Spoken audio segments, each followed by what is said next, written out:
The current perception around the continent these days may be that Nigeria is still not at South Africa's standard.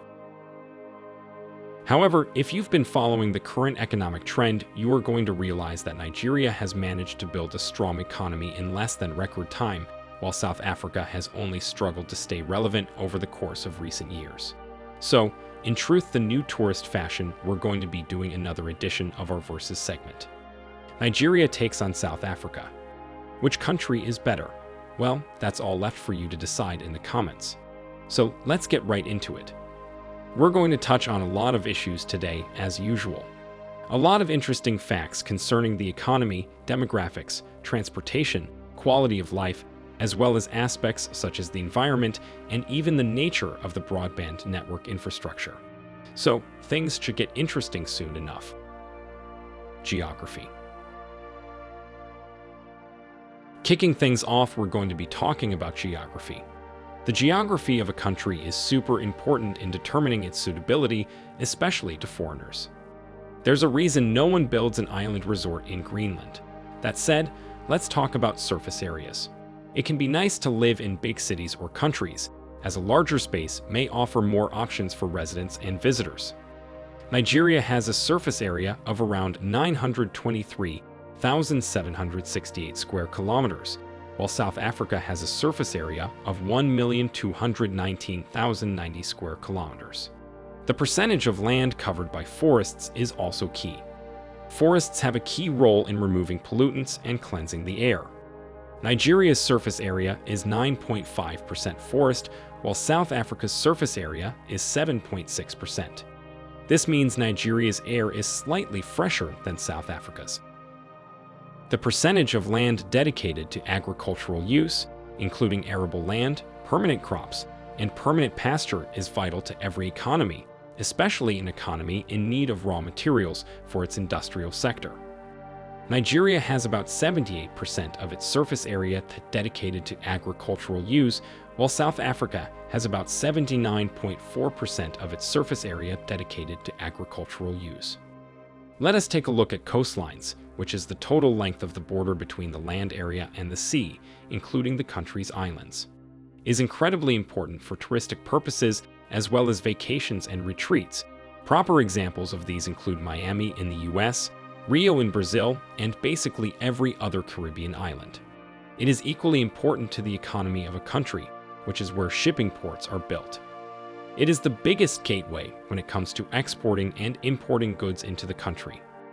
Nigeria has 853 kilometers of coastal land, and South Africa has a total of 2,798 kilometers of coastal land. This means that South Africa would have a lot more activities going on its coastlines than Nigeria. The country's total water area, summing up all inland waters including lakes, rivers, reservoirs, wetlands, etc., is very important in determining the availability of potable water sources and the environmental state of the country's various ecosystems. Nigeria has a water area of about 13,000 square kilometers compared to South Africa's 4,000 square kilometers. This means Nigeria on a scale should have better provisions when it comes to potable water. If you are still watching, it means you find our content interesting. Let us know by hitting the like button. Have you done that? Let's move on. Economy. Now let us talk about the economy. The gross domestic product, or GDP, reflects the value and productivity of an economy.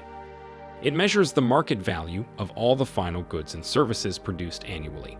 To reflect the differences in the cost of living and inflation rates, we show the GDP at purchasing power parity. First of all, Nigeria is the biggest economy in Africa right now. Nigeria has a GDP of $1.2 trillion, which makes it the richest country in Africa, while South Africa has a GDP of $813 billion. Nigeria also has a value-added tax rate of 5%, and South Africa has a VAT of 15%. The public debt, also known as government debt or national debt. Public debt refers to the sum of all government borrowings owed to lenders within the country. Nigeria has a public debt that is around 21% of its GDP, while South Africa has a public debt that is 53% of its GDP. We can't talk economy without mentioning inflation. The The inflation rate represents the annual price increase for goods and services, indicating a decrease in the purchasing power of a country's currency. Nigeria has an inflation rate of 16.5%, while South Africa has an inflation rate of 5.3%. A low unemployment rate indicates better career opportunities and economic growth. Nigeria has an unemployment rate of 16.7%, while South Africa has an unemployment rate of 27.5%. The GDP per capita is calculated by dividing the total GDP by the number of people living in the country. A higher GDP per capita indicates a superior standard of living. Nigeria has a GDP per capita of $6,130, while South Africa has a GDP per capita of $13,800. Let's talk about the youth unemployment rate. The number of young people between the ages of 15 and 24 who are unemployed during a specific year. The youth unemployment rate is calculated as a percent of the total youth labor force. Nigeria has a youth unemployment rate of 12.4%, and South Africa has a youth unemployment rate of 53.4%. The total amount of public and private health expenditure on medical and paramedical services in Nigeria is about 3.7% of GDP and 8.1% of GDP in South Africa. Nigeria has a labor force of 60 million people, while South Africa has a youth population of 22.18 million people. The total amount of public expenditure on military and security services, such as military forces, police, and public security in Nigeria, is 0.5% of GDP and 1.07% of GDP in South Africa. Demographics.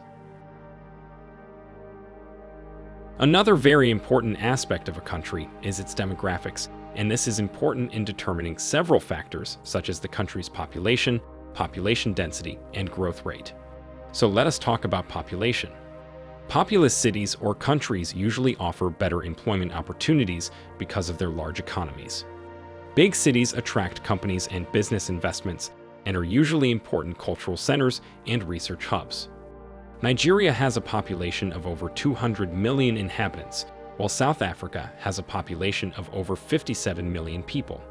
This means you would have a bigger market and audience if you introduce a business in Nigeria rather than in South Africa.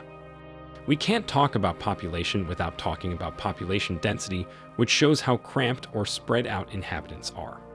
Cities or countries with high population densities can be considered overpopulated, which can be a problem if the infrastructure is underdeveloped.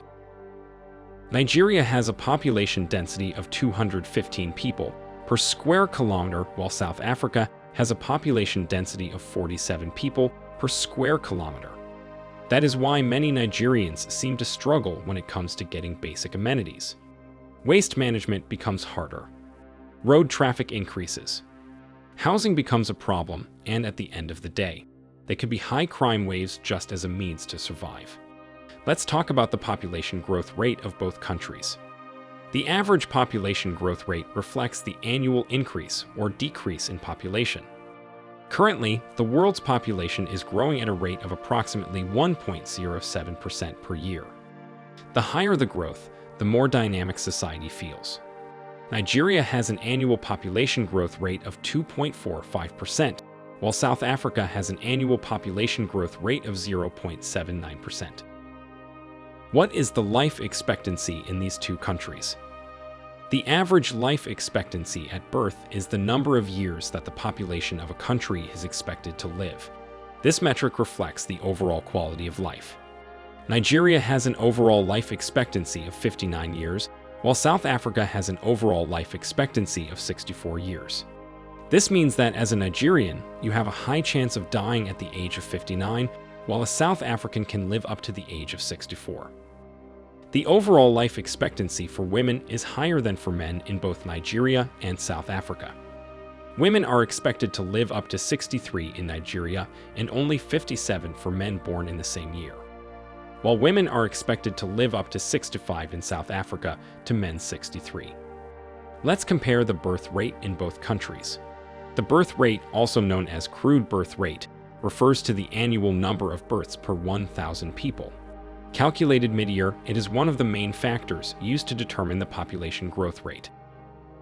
The birth rate of Nigeria is 35.2 per thousand, and that of South Africa is 19.9 per thousand. The death rate, also called the crude death rate, represents the number of annual deaths per 1,000 people at mid-year. Nigeria has a death rate of 9.6 per thousand, while South Africa has a death rate of 9.3 per thousand. The average number of children born to each woman is known as the total fertility rate. To calculate the total fertility rate, it is assumed that all women live to the end of their childbearing years and give birth in alignment with the prevailing age-specific fertility rates in the country. Nigeria has a total fertility rate of 4.6 on this index, and South Africa has a total fertility rate of 2.26 on the same index, meaning Nigerian women are twice as fertile more than South African women. Cities or countries with younger populations have usually better development perspectives. Young societies are more dynamic and creative. Generally, a lower median age is considered better because a younger population is healthier. However, countries with an extremely low median age are often facing socioeconomic problems, especially poverty. Nigeria has a median age of 18 years and South Africa has a median age of 27 years. Infrastructure. Let's now dive into infrastructure, beginning with the percentage of internet users. Only 25% of Nigerians have access to the internet, and about 54% of South Africans have access to the internet. This means more South Africans have access to the internet than Nigerians. The share of the population with access to electricity in both rural and urban environments in Nigeria is about 59% and 84% in South Africa. Electricity has always been a major problem in Nigeria, which is not the case in South Africa. South Africa enjoys better electricity than Nigeria. The railway network is a crucial part of any country's economy. The more developed a country's railway, the more improved the economy, as it eases the movement of goods and people from one place to another. South Africa has a better railway network than Nigeria. The total length of Nigeria's railway network is 2,798 kilometers and about 20,986 kilometers in South Africa. The presence and number of airports also show how good is the connection to the city with different international destinations and its international accessibility. Nigeria has 54 airports and South Africa has 566 airports. Quality of life. Now we can't end this epic battle without talking about the quality of life of Nigerians and South Africans, so let's get right into it. Starting off with obesity. An obese adult has a body mass index equal to or greater than 30. Obesity is a public health problem and increases the risk of chronic diseases. Nigeria has an obesity rate of 8.9%, and South Africa has an obesity rate of 28.3%. This means adult Nigerians are healthier than adult South Africans. The percentage of the country's population living below the poverty line, as reported by official statistics, is 70% of the population in Nigeria and 16% of the population in South Africa. This means out of every 10 Nigerians, 7 people live below the poverty line. And finally, the school life expectancy represents the number of years of schooling that children are expected to complete. School life expectancy includes primary to tertiary education. The school life expectancy in Nigeria is about 9 years old, and in South Africa, it's 14 years old. To conclude, there is a whole load of factors that have contributed to the success of both Nigeria and South Africa, but both come short on even some of the most basic necessities that everyday citizens rely on. The ball is in your court. Who is better, Nigeria or South Africa? Let us know your thoughts in the comments below. And once again, thanks for watching yet another video preview to you by The New Tourist. You can become part of our community of touristers here on The New Tourist by hitting that subscribe button and also hitting the like button, and we shall continue to bring you only the most amazing entrepreneurial, business, self-development, travel, and of course not forgetting controversial content shaking the continent. See you in another video.